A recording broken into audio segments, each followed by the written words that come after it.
তো অনেকেই বলো যে এইচএফ ডিলাক্সের ইঞ্জিন অয়েল কী করে পাল্টাবো। তো এইটা আছে এইচএফ ডিলাক্সের ইঞ্জিন অয়েল, দেখতেই পাচ্ছ 900 ml আছে। আর আমি ক্যাস্টরের পাওয়ার অনটাই সবসময় দিই। তো চলো ইঞ্জিন অয়েলটা পাল্টাবো এখন, সবাই দেখো চলো। তো দেখতে পাচ্ছ এই তলায় আছে আমাদের গাড়ির ইঞ্জিন নাটটা আছে এই তলাতে, ওই যে ওইটা আছে ওইটা। তো চলো এটা খুলে দিই, দেখতে থাকো। এটা বাড়িতেই করে নিই। এই তেল পড়বে, তেল পড়বে, সরাও গাড়িটা, ফোনটা একটু দূরে নেই।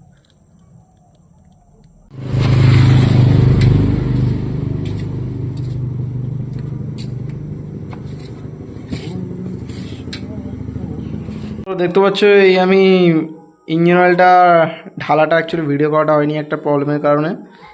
তো এইটা আমি এতে ঢেলে নিয়েছি, নিয়ে বাড়ি নিয়ে চলে এসেছি। আর দেখতে পাচ্ছ ক্যাস্ট্রলের পাওয়ার অন। তো চ্যানেলটা সাবস্ক্রাইব করে দিও একটু এরকম ভিডিও দেখার জন্য। দেখা হচ্ছে অন্য কোনো ভিডিওতে। টাটা।